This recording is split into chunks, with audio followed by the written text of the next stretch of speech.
Mga kababayan, kamusta po? Si Kamanong po ay nagbabalik po muli para po magkomento po sa inyo dito po sa Tambayan mga kabayan. Samahan niyo po inyong lingkod, mag-umpisa na po tayo mga kababayan. Ito po, komentuhan po natin. Sumagot na po ang chairman po ng COMELEC na si George Garcia. At syempre po, itinanggi niya po at pawang kasinungalingan lang daw po ang sinasabi pong siya ay nakareceive at hindi po niya magagawang tumanggap ng sinasabi pong mali-maleta. Mga kababayan, pakinggan po natin si George Garcia dito po sa interview ni Ted Pailon. Ang kanya pong sinasabi nga, pinasinungalingan! Ito pong mga ex-marine, mga kababayan. Umpisa na po natin pakinggan si George. Magandang umaga, Sir Ted, Ma'am DJ Chacha, sa mga kababayan natin, magandang umaga po. Inyong hubang nabasa na ang naturang umano ay sinumpaang salaysay? Nung pong kagabi, nung tayo nagbabiyahe galing sa Tarlac, na may man nagpadala po sa akin, 2 talata lang po yan eh. Sabi nyo nga, Apo, Naputol. naputol tayo. Oo, kasi nga. Okay, so ayan. 2 talata lang. Chairman George, go ahead, sir. yes po, so 2 talata po yan, na yung pong binasa po ninyo, pang number 35 o number 36, lahat po ng mga nasa taas tungkol sa ICC. So una po, Sir Ted, hindi ko po kasi na-confirm kung iyan ay notaryado na o hindi pa, kasi pong pagkakasabi nyo, hindi pa notaryado, so pwede pa pala nilang baguhin. So baka mukhang naghihintay naghihintay yung sa script, naghihintay na may sumagot para mabago kaagad. Pero sige po, hindi na lang ako magiging specific, Sir Ted. Pag po nabasa nyo yung 2 talata na yan, meron pong napaka-importanting na umit o hindi po nilagay. Hindi ko alam kung intentional or number 2 talaga naman kasi na hindi nila mailagay. At yun po yung katanungan na kailan nangyari. Napaka-importante po yan, Sir Ted, Ma'am DJ Chacha. Sa pag-aakusa, bilang isang abogado, lalo pat mga ganyang klase ng mga kaso, lagi mong kauna-unahang sinasabi, sometime, more or less, kung mapapansin niyo po, hindi po nila nilagay kung kailan nangyari yung pagkakataon na yan. Para bang naghihintay na yung inaakusahan, siya na magsabi, siya na magsalita. Kung halimbawa po, Sir Ted, Ma'am DJ Chacha, sabihin ko kaya halimbawa na sila nangupit doon sa lahat ng mga diniliver nilang yan, nangupit sila. Hindi ba ang kauna-unahan din nilang itatanong kailan? Kung ang sagot ko kaya basta nangupit kayo, hindi ba isa lang ang konklusyon, kasinungalingan at hindi katotohanan yung mga sinasabi niya. So medyo mali po yung pagkakagawa ng script at hindi po inayos mabuti. So kung sino man po yung mga nasa likod niyan, alam na po namin, Sir Ted, ng DJ na sa mga susunod na panahon, merong mga ganyan sapagkat lalo na laban sa Commission on Elections dahil maghahalala na. Para sa kaalaman ng mga kababayan natin, kahapon po eksaktong araw, may final din po na disbarment sa lahat ng commissioners ng COMELEC except isa na meron po kasi kami dinismiss na kaso sapagkat hindi po nagbayad ng filing fee. So doon po sa mga social media posts ang nakalagay, Sir Ted, si Chairman Garcia finaila ng impeachment. So ibig sabihin ako lang, samantalang lahat kami ng commissioners except isa. So makikita niyo po yung concerted efforts kahapon. Maaari hindi lamang sa iba, kung hindi kahit sa COMELEC meron po. Okay, so Chairman, tinatanggi niyo. Yan po mga tambay, tinatanggi po ni Chairman Garcia at ito po ay hindi totoo. Mga kababayan, gawa-gawa lang daw po ito ayon po kay Chairman Garcia. Mga kababayan, siyempre, meron po bang aamin na siya ay nagnakaw, siya ay nangupit? Di po ba? Wala pong aamin na siya ay nagnanakaw dahil kasalanan po yun. Lalo-lalo na kung ikaw ay gumagamit ng pulburon, aamin ka ba? Hindi po ba? Saka ito pong mga Marines, mga bayan, meron din pong ibang bala ito. May mga bala po ito. Nakahanda po ito. At ito pong pinalabas nila, mga bayan, ito po, hindi lang po ito bala nito. Sa tingin nyo, mga bayan, ito po, basahin po natin sinasabi niyang page 35. Dalawa po yun eh. Yung isa po, page 34, mga bayan. Ito po yun. Yung sinasabi niyang page. Yan po mga bayan. Ang sinasabi po ni Chairman Garcia. Ano po yung nakalagay sa page 34? Nagkaroon ng 2 meeting si Saldico at George Garcia sa Midas Hotel. At sa bawat meeting na ito ay binigyan si COMELEC Chairman Attorney George Garcia ng tig-2 medium size na mga maleta o may kabuuan na 4 na mga maleta ng pera. Ano naman po yung nasa 35, sa page 35? Pinapalipat lamang ni Mark Tiksay at Paul Estrada ang mga maleta mula sa sasakyan namin sa sasakyan ni Attorney George sa car park. Sa car park daw po habang karamihan sa amin ay nagmamasid lamang, mga kababayan. Nakita niyo po, mga kababayan, yan po ay sinasabi niya pong page. Yan po yung page 35 at page 34, mga kababayan. Yan po ang sinasabi po nito pong mga Marine dahil sila po ay nakasaksi ng sinasabi pong pag-uusap at syempre po sila po yung mga bodyguard. Hindi po ba? Ayon po sa ating Marines, sinasabi nila nagkaroon ng 2 meeting si Saldico at George Garcia sa Midas Hotel. At sa bawat meeting na ito ay binigyan si COMELEC Chairman George Garcia ng tig-2 maleta, medium size, na mga maleta o may kabuuang 4 na mga maleta ng pera. Pinapalipat lamang ni Mark Tiksay at Paul Estrada ang mga maleta mula sa sasakyan namin papunta sa sasakyan ni Attorney George Garcia sa car park habang karamihan sa amin, siyempre po, nagmamasid, nagbabantay, mga kababayan. Paano po, Chairman Garcia? Paano po kung nakuhanan po ang sasakyan ninyo, di umano, yung sasakyan po ninyo, dahil inililipat po yung maleta, Chairman? Paano po kung nakuhanan po ng litrato ng mga Marines yun? Pati yung plate number ng sasakyan nyo, at pati po yung paglilipat ng pera doon sa sasakyan at nilalagay yung maleta sa sasakyan na sinasabi ng mga Marine sa sasakyan ninyo daw. Yun daw po yung nakapark. Hindi po ba? Sa car park. Ito po ay saan? Check po ito sa hotel. Diyan po sa hotel ito. Hindi ba? Diyan po sa parking sa hotel. Hindi kaya? Yun po ang sinasabi po natin. Hindi po lahat ay inilalabas po yan ng Marines at ng abogado po na tumatayo ng mga ex-Marines natin. Hindi po ba, Attorney George? Siyempre po yan, pagka po yan nagkaroon na ng malalim na investigasyon, saka po lalabas lahat yan. Hindi po ba, Attorney? Kailangan kasi yung bala mo, yung ebidensya mo, kailangan po yan yung alas mo. Alas.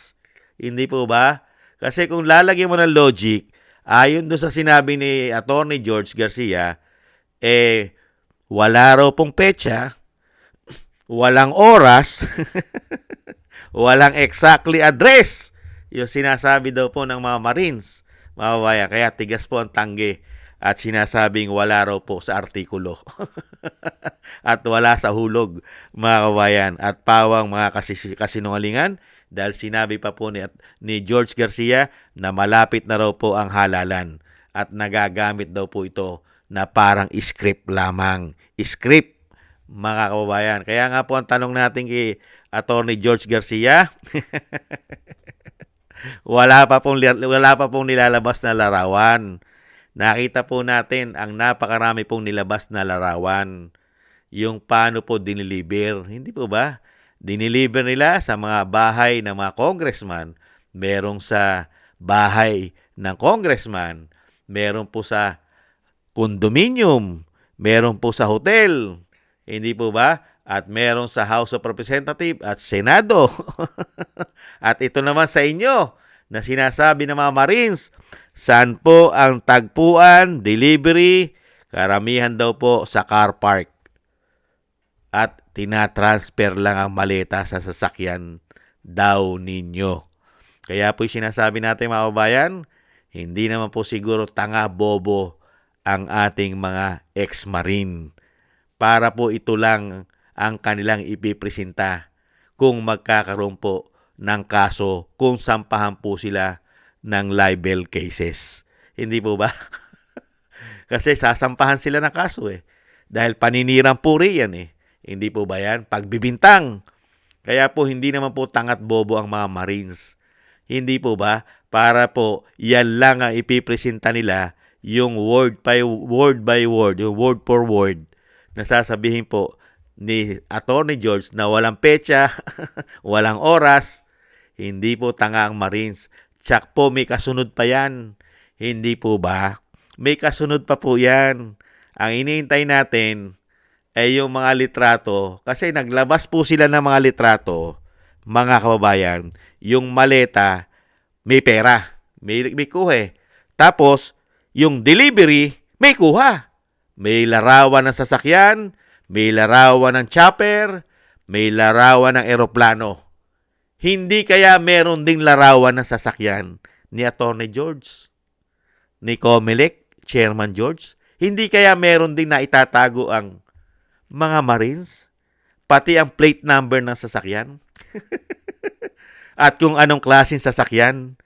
Yung pinaglipatan na sinasabing sasakyan ni Comelec Chairman George?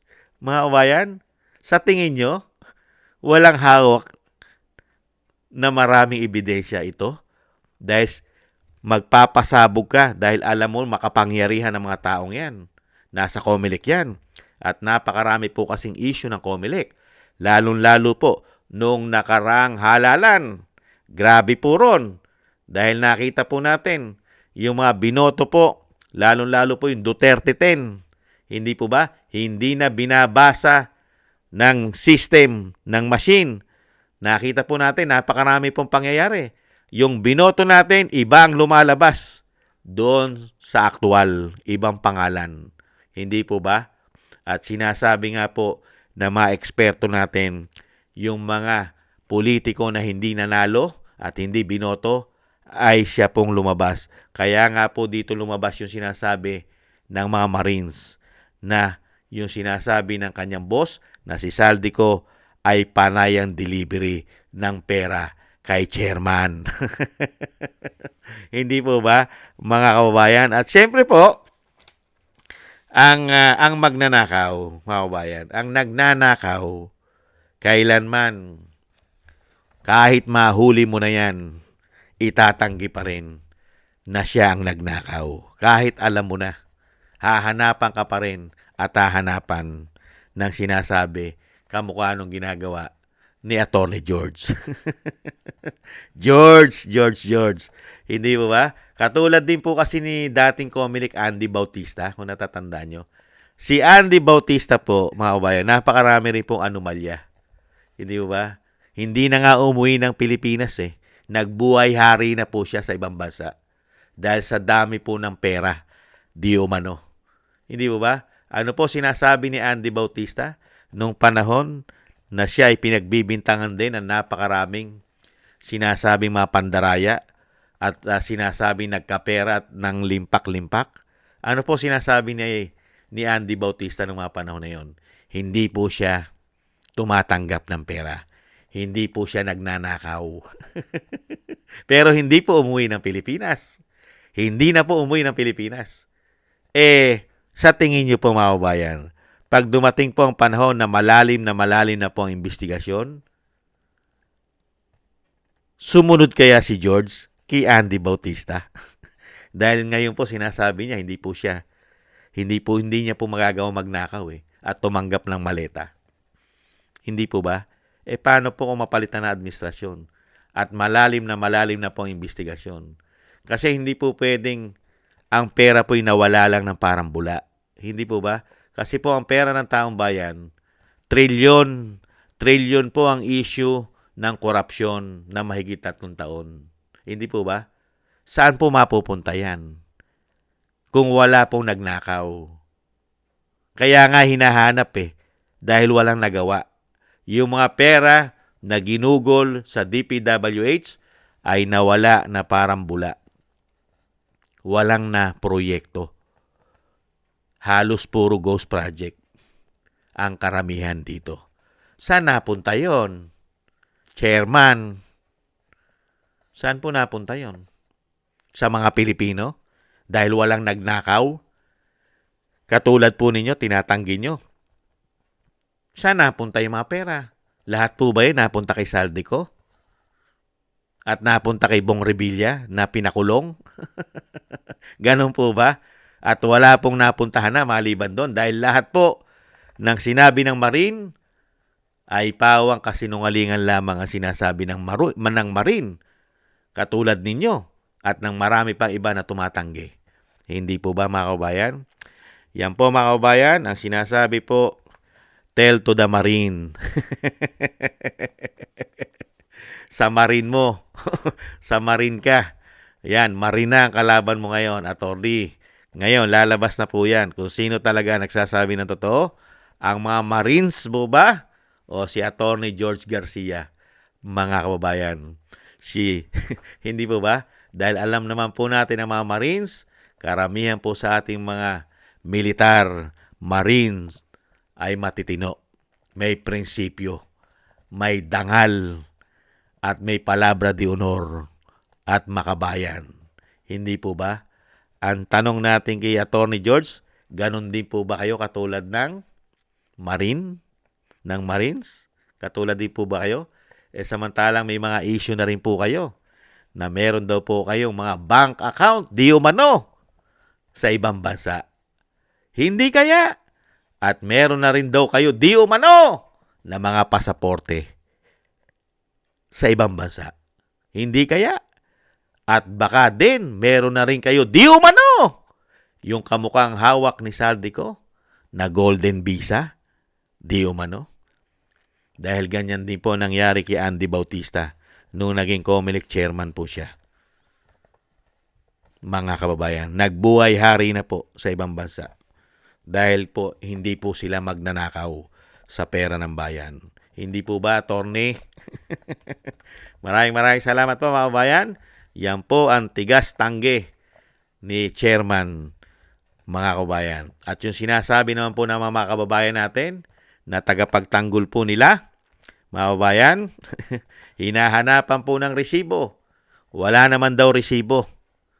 Yung mga sinasabi po na mga dinelivery na maleta. Ikaw ba naman gago? Kung hindi ka ba naman tanga? Nanakawin mo. Mag-iiwan ka pa ng ebidensya, resibo. Hindi ka ba gago nun? Meron ba nagnakaw na mag-iiwan pa ng resibo? Naninakaw ko yan. Parang katarantaduhan yon. Hindi ka ba bobo nun? Kasi meron po tayong mga nagko-comment na sabi tayo raw po'y tanga, bobo. Kasi daw po, yung mga sinabi ng Marines, wala daw po mga resibo. At hindi daw pwede paniwalaan. Hindi pwede dahil mawalang resibo, walang exact date, exact time, mga bayan. Nanakawin mo nga eh. Di ba, ang ninanakaw, sinisekreto yan, lalo-lalo kung money laundering. Di ba? Itinatago nga nila yan eh. Di ba? Ang mga nakaw, pilit po nilang tinatago yan. Hindi po nila nilalagay sa bangko yan. Masisirip sila. Hindi po ba? Hindi po ba kabobohan yun? Nahanapan mo na resibo at patotoo, ninanakaw nga. Lalo-lalo po, galing sa gobyerno, galing sa buwis ng taong bayan, nanakawin mo, mag-iiwan ka pang, nag-release ako ng pera. 100 billion. Sa akin yan. I-deliver mo sa akin yan. May resibo yan. Ganun po ba? Hindi, sandali lang nahuli ka. Hindi po ba kabobohan yun? Maraming salamat po mga tambay sa mga gusto po natin tambayan makabayan sa YouTube at TikTok. At ganun din po sa ating mga subscribers. Thank you po sa inyo at sa patuloy po nagsusubscribe. Maraming salamat po sa inyo. Mabuhay po kayo. Thank you po. Shoutout po sa inyo lahat. At shoutout din po at maraming salamat po sa mga nagko-comment, like, share, and subscribe. At syempre po mga kabayan sa mga nagbibigay po ng tulong at biyaya. Shoutout po sa inyo. Shoutout po kay Tatay Nick ng Canada, kay Eric Hershio ng Canada, kay Annie Jo, ako si Phil-Am, Kingston ng Hong Kong, kay Balas Vision TV, Gayat Shena, kay Jake Yahut ng California, USA, Gina Ray ng Berlin, Germany, Julieta Silona ng Sydney, Australia, Baby Roman at Ate Isa ng Cagayan. Thank you po sa inyo. Ingat-ingat po kayo, lalong-lalo po sa inyo po mga paggawa. At syempre po, yung dasal at panalangin po natin na ang ating buong sambayanan at ang ating mga Marines at ang pamilya Duterte, ang Vice President, lalong-lalo po ang dating Pangulo, na tayong lahat po ay maingatan, mga kabayan, at mailayo po tayo sa kapahamakan. At ganoon din po ang ating mga Marines. Maingatan po sila sa kapahamakan. Maraming salamat po sa mga dasal, mga kabayan. At God bless po sa inyo lahat. God bless po sa atin lahat. Taste lang po. Bye-bye.